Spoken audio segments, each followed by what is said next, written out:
Good morning. Welcome to Peace Out. This is a wonderful day. I put the thing in the notes, the links. If you'd like to get 31 Days in Psalm 31 in ebook, I put the link to my books, my Doves Fire Ministry bookstores, and that's really what it is, Doves Fire Ministries bookstore.com. And the link to Amazon because I have it on Kindle and you can print on demand on Amazon. So all of them are $5 no matter where you order it. So if you don't have $5, give me a holler and I'll send you the PDF. How's that? Anyway, so this morning as I don't think I have any other announcements. Anyway, this morning as I was reading and studying, praying, getting started with my day, I found myself in Isaiah 64, and this scripture has stood out to me for quite a while, and it's actually Isaiah's upset, and he starts verse 7 with, "There's no one who calls on your name." There's no one. That's a broad statement. No one, not even Isaiah. Is that what he meant? And but sometimes the prophet is always, they're a weird person, and so they feel stuff big, and they can't always express it like they want. They feel it big though. But anyway, he's saying there's no one who calls on your name. There's no one who stirs himself up to take hold of you. And so as I read through the scripture, I was like, you know what? I want to, I want to be that person. I want to be the person who stirs myself up to take hold of God, right? And so I started looking back at this whole chapter. This is Isaiah 64 again, and several things stood out to me. Back at the first, in verse 4, it says this: "Since the beginning of the world, men have not heard, nor perceived by ear, nor has the eye seen any God like you." There's no God like you, right? God is living, breathing. He's alive. He interacts with us. If I make something out of my hands and make an image, it can't talk to me. It better not, right? It can't answer me. It can't do anything for me. I have never understood that, and yet it's so easy to make gods out of things. And that just means we put it before God. Anything that's more important to us than God is our God, little g, God, right? So there's no eye has seen any God like you, one who acts for the one who waits for him. I was like, well, that's a heavy thought. So God acts on behalf of us as we wait on him. And that's sometimes a really hard place to be, where we're just waiting on God, right? And then he says this: "You meet him who rejoices and does righteousness."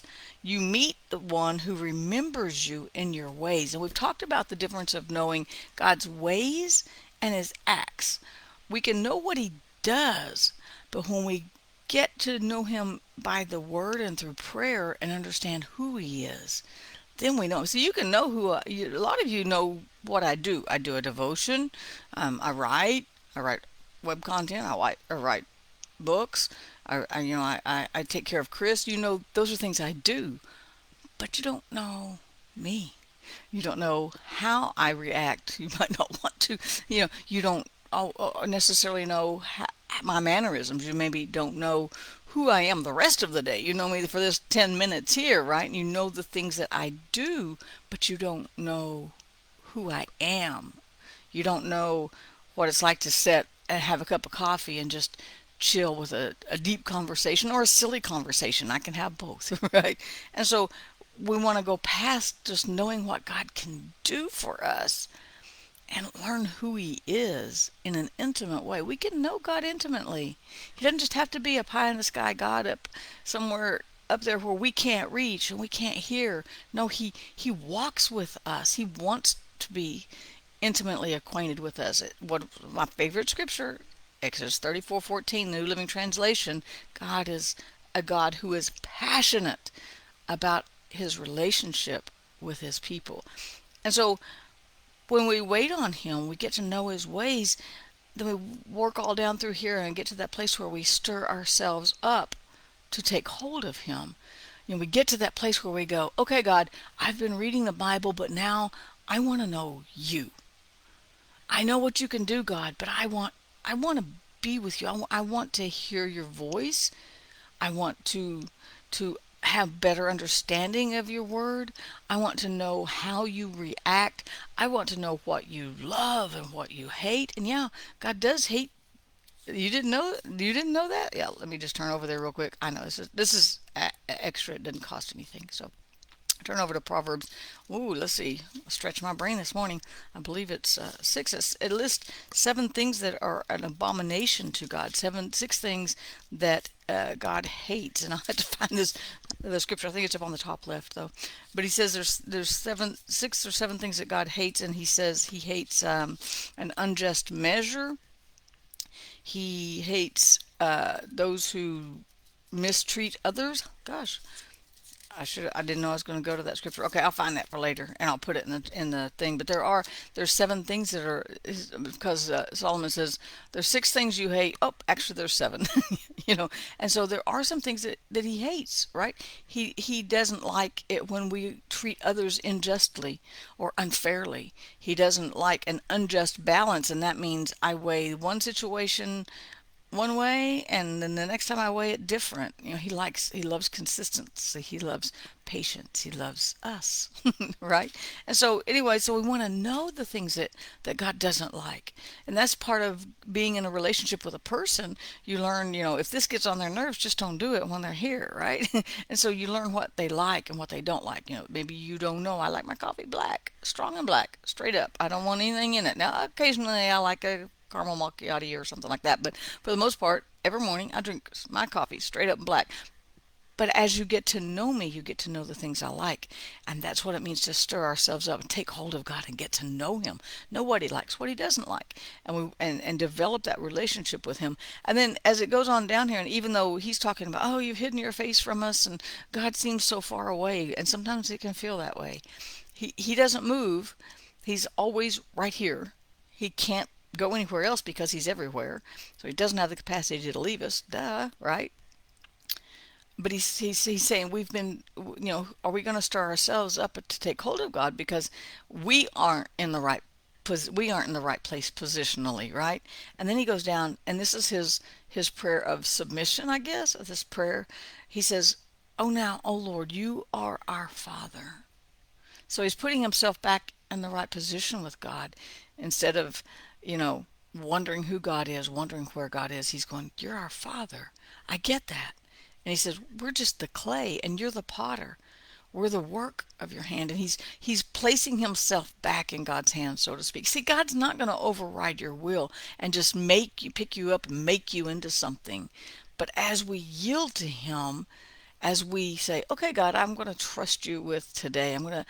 I need to hear from you. I want to follow you. I'm going to trust you." And we allow him to shape us into what he wants. We allow him to shape us into his image, is what Jesus came to do, so that we look more like him every single day. And we become yielded in his hand. And that's what happens after we stir ourselves up to take hold of him, because we go, "Well, I want you in every aspect of my life. I want to know you in every area of my mind and my heart. I want to know you, what you love and what you hate and how you operate."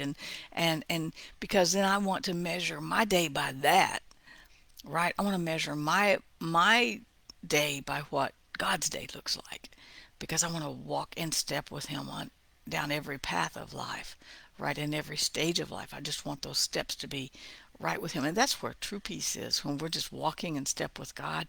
Did you know we can just walk with him? We can talk with him. He already knows our thoughts. You are not going to surprise him. you know and if anybody could look, but we're not going to surprise him. He knows when we doubt, and he loves us anyway.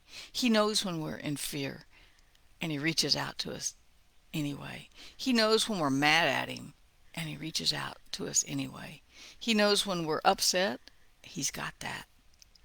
There's nothing that's going to make him go, "Well, I didn't see that coming." Or he's never going to say, "Forget it. Just forget it," like I do. He is passionate about a relationship with his people. He is passionate about a relationship with you. He's not looking for a religious obligation. He's not looking for you to have a big checklist that, okay, you got to do all these things. He just wants a relationship with us. He just wants to walk through time with us as a companion, as a friend, as a father. And we just need to be put each of us, we can only do it for ourselves, can't do it for someone else. We can put ourselves in his hands and go, I'm going to trust you as God.